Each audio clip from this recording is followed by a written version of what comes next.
سلامونه نیکې هیلې او احترامات. د نن نه میاشت ونیمه وړاندې یو پښتون ریسرچر فرمایلي وو چې اسرائیل وایي چې د ایران نه زیاته یره زما د پاکستان نه کیږي. بیګا چې راځمه دې خبرې ته چې اسرائیل اوس د پاکستان نه علاوه د بل چا نه زیات یریږي. بیګا چې په سوریه کې یا شام کې د بشر الاسد رژیم وړنګېده او باغي ډلې ته په هغه وخت کې باغي وه، اوس خو فاتحه ډله ده، هغې کامیابۍ یا بری ترلاسه کړه، دمشق یې نن سهار قبضه کړه.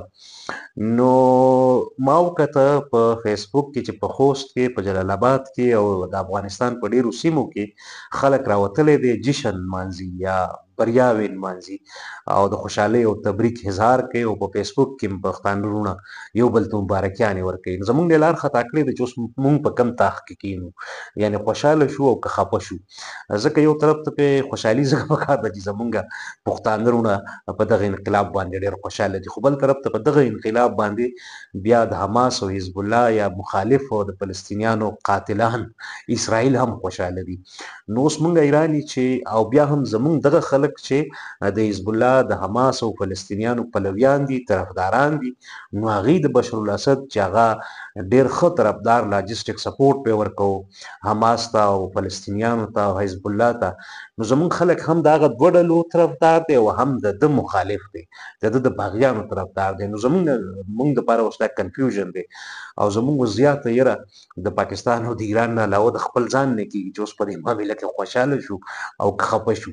خبره دا ده چې دا د خوشحالۍ او د خفګان خبره نه، دا ویډیو ګیمز چې کله بنده کوي او ریموټ کنټرول یې په لاس کې وي، نو دی صرف د بهر نه ویشتل او د بل ګزارل او فتح کول او چوکۍ قبضه کېدل هغه په ویډیو گیم کې کېږي. ویډیو ګیمر چې کوم دی، کم کس چې ناست دی، نو هغه ته مرګ جوړ نه اوړي. دا د لویو قوتونو ښکېلو ډلو د خپل شر او فساد وي، علمي جګړې وي او موږ پکې د خس و خشاک غوندې سینټیمنټلي یا جذباتي طور انوالو کېږو. موږ له خبرېدل خو پکار دي، البته جذباتي په دې باندې خوشحالېدل په دې انقلابونو یا خفه کېدل په دې انقلابونو به داسې په پښتو کې موږ دې ته وایو چې دې خلکو ته موږ علي خادیان ویلی شو، یا هغه خلک چې پته نه لګي پردي دغه باندې دغه کوي، نو پردي دغه باندې دغه کوي. اوس څه مې ویل غوښتل تاسو پوهېږئ. نو دا د سوریې خپل انټرنل ریفټس، دغه د شام خپل اندروني سیاست، دغه منطقي سیاست، او بیا دا چې مغربي بلاک او سوشلیست پخوانی کمیونیست بلاک یا سویت یونین پخوانی موجوده روس او مغربي بلاک، د هغې جګړې دي او اسرائیل طرفداران پرې ډېر خوشحاله دي، اسرائیلیان هم په دې ډېر خوشحاله دي، ځکه چې بشر الاسد یوه لار وه د ایران دپاره او د روس دپاره چې فلسطینیانو ته به سپورټ ورکول، لاجسټک لارې چارې به ورکولې.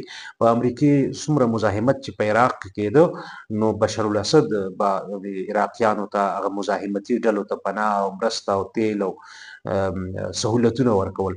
نو دلته دا ټول کنفیوژن سړی حیران کړي چې زموږ خلکو ته بیخي کلیرټي نشته. دا خپل حساب کتاب دی د شام دننه د سیاست یو، او بل دا چې دغه منطقي او علمي طاقتونه چې کوم دي، پاورز چې کوم دي، نو هغوی پکې خپل ایجز یا خپل مفاداتو محفوظ کولو دپاره لوبه کوي. ګنې دغه ترکي دی چې خپلو کردانو سره بدترین سلوک کوي، الجلی مبینه طور یا الزام دی ور باندې، خو د سوریې کردانو ته سپورټ ایکسټنډ کوي او مطلب دا چې د هغوی ته مرسته حاصله ده. او د کردانو چې کوم په دې اتحادیه کې شامل دي د بشر الاسد خلاف، نو د هغوی په سیمه کې الریډي د امریکې اډې دي او 1200 عسکر هم شته. نو دا ټولو خبرو ته په کتو سره بنیادي مقصد د خبرې دا دی چې زموږ خلک په مفتو کې ګډېږي، په پردي ډول باندې غږېږي او دغسې دقیقې کتلې نه وي. نو بیا که په ده باندې بشر الاسد خوشحاله یو، نو بیا د حماس او د حزب الله ډلو سره زموږ د طرفدارۍ هغه بیانیه یا زموږ هغه ټلټ چې کوم دی هغه به څنګه ثابتو. نو یو تضاداتو نه ډک خبرې دي او دا موږ ته به دا تضادات نه محسوسېږي. زموږ په شخصیت کې، زموږ په رویو کې به تضاد نه راځي، خو که موږ په دې وپوهېږو چې دا سیاستونه دي او سیاستونه د زمان او مکان سره په حساب سره کېږي، په مسلکي او مذهبي بنیادونو صرف استعمالیږي، نور دغې ته خلک نه ګوري. خلک خپل قومي مفاداتو ګوري، ترکي دلته خپل قومي مفاداتو ته ګوري، عراق والا دلته د خپلو قومي مفاداتو ته ګوري، ایران خپلو قومي مفاداتو ته، که اسرائیل دغلته قومي مفاداتو ته ګوري، نو په دې کې کومه جذباتي وابستګي په دې بنیاد چې مسلکي ده، مذهبي ده، نو نیور تاسو به وګورئ چې د هیڅ خیر به مذهب ته، نظام ته، دین ته څه نه وي، بلکې دا د خلکو په زیان به وي.